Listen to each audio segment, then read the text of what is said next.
Hey guys, let's get more news from Steelers, but first don't forget to subscribe to the channel and leave your like. Steelers to keep riding Mason Rudolph's hot hand with Season Online. Mason Rudolph is unquestionably number one on the Pittsburgh Steelers quarterback depth chart now, not long after being a forgotten man as the third stringer. With his team's playoff hopes again on the line, Steelers coach Mike Tomlin will start Rudolph for a third straight week on Saturday when Pittsburgh visits the Baltimore Ravens at M&T Bank Stadium. Rudolph's starting assignment in the regular season finale comes even though Kenny Pickett has been cleared to play for the first time since having right ankle surgery on December 4. Mitch Trubisky made 2 starts in place of Pickett before Tomlin switched to Rudolph 2 weeks ago. The Steelers, 9-7, have won both of Rudolph's starts after losing their 3 previous games to fall to .500 following a 7-4 start to the season. The Steelers have also scored 34 and 30 points in the victories over the Cincinnati Bengals and Seattle Seahawks, well above their season average of 17.9 points a game.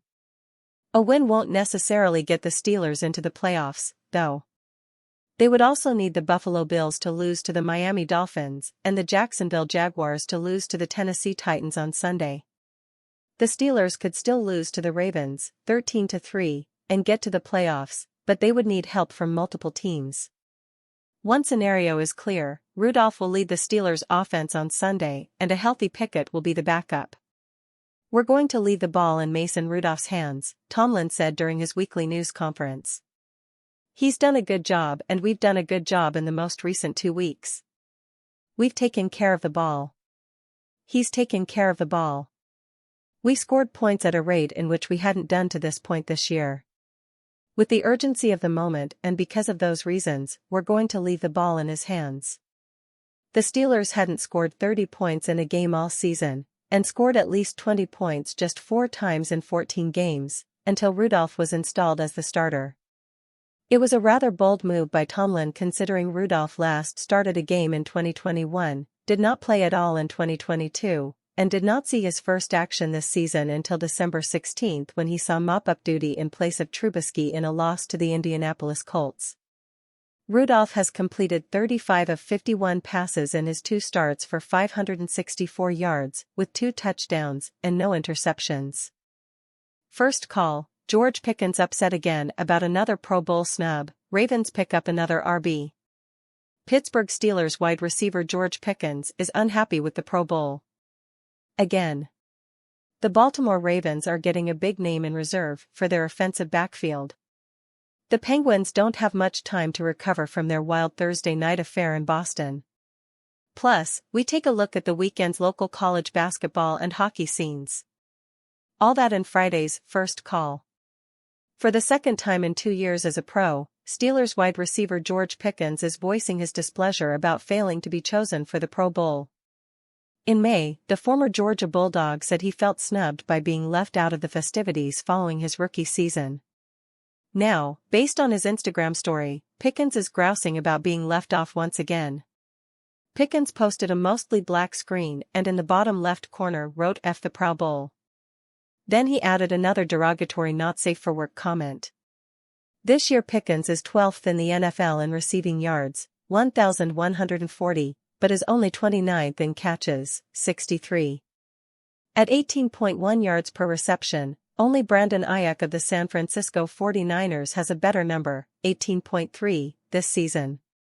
With 22 receptions of over 20 yards, Pickens is 5th in the NFL in that category. But Pickens' push for that award probably came a little late, as 326 of his yards came over the last 2 weeks once Mason Rudolph was inserted at quarterback. Tyreek Hill, Miami Dolphins, Amari Cooper, Cleveland Browns, Keenan Allen, Los Angeles Chargers, and Ja'Marr Chase, Cincinnati Bengals, are the AFC receivers. All 4 of those players have more catches and yards than Pickens. The Baltimore Ravens are adding a former All-Pro to their roster in time for the playoffs. But he won't be with the club in time to face the Steelers on Saturday. On Thursday, NFL Network insider Tom Pelissero reported that running back Dalvin Cook passed through waivers unclaimed this week and is expected to sign with Baltimore. Initially, Pelissero expects that Cook will be on the practice squad. In 15 games with the Jets in 2023, Cook ran the ball just 67 times, 214 yards. He added 15 receptions for 78 yards. Cook didn't score a touchdown with New York. He had 52 in his first 6 NFL seasons with Minnesota. Cook signed with the Jets prior to this season after he averaged 1,254 rush yards with the Vikings over his previous 4 campaigns. Steelers projected to spend $90 million on former All-Pro QB. The Pittsburgh Steelers could spend a whole lot of money on Broncos quarterback Russell Wilson next season. Over the past couple of weeks, the Steelers' QB situation has developed into one of the NFL's most interesting stories.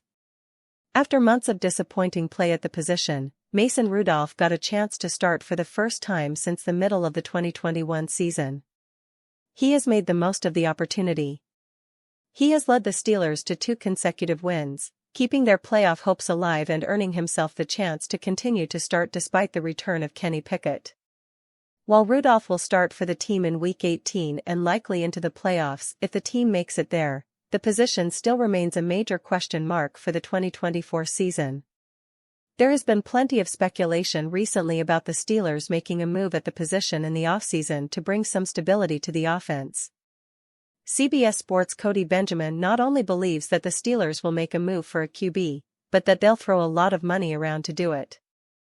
In a January 4 article, he projected the Steelers to give Wilson a 3-year, $90 million deal if he is released by Denver.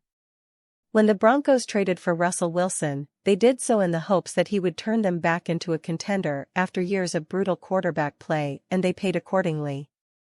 The Broncos gave up a pair of first-rounders, 2 second-rounders, a 5th-rounder, and multiple players to get Wilson from the Seahawks and then gave him an extension worth $245 million over 5 years. Results haven't followed. The Broncos were awful last year, winning just 5 games. However, Wilson managed to avoid much of the blame for it as the team fired Nathaniel Hackett in the middle of his first season as the team's head coach. This season, the results have improved. The Broncos have won 8 games and were actually in the playoff hunt until a couple of weeks ago. His numbers also improved, but not nearly enough to warrant the massive investment Denver made in him. Now he has been benched by the organization and is expected to be let go in the offseason. While the results in Denver haven't been what the Broncos had been hoping for, he could actually be a good fit for the Steelers. When Wilson was Seattle, everybody wanted the Seahawks to let Russ cook. That didn't really happen in Seattle, but he was pretty successful when they weren't letting him cook. The Steelers don't need a QB that's going to cook. The team has been able to put together winning seasons the last 2 years with QBs that could barely make toast. What they need is somebody who is a net positive at the position and can manage the game. Wilson can still be that guy at this point in his career.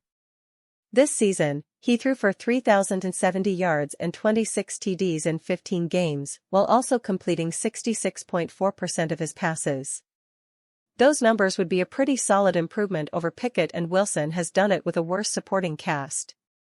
Deontay Johnson, George Pickens, and Pat Freiermuth are more dependable options than the targets Wilson has with the Broncos. The Steelers have allowed 14 less sacks this season than the Broncos. The Steelers more reliably lean on their run game than the Broncos have. And you fan, what do you think of the Russell Wilson situation? Leave your opinion in the comments.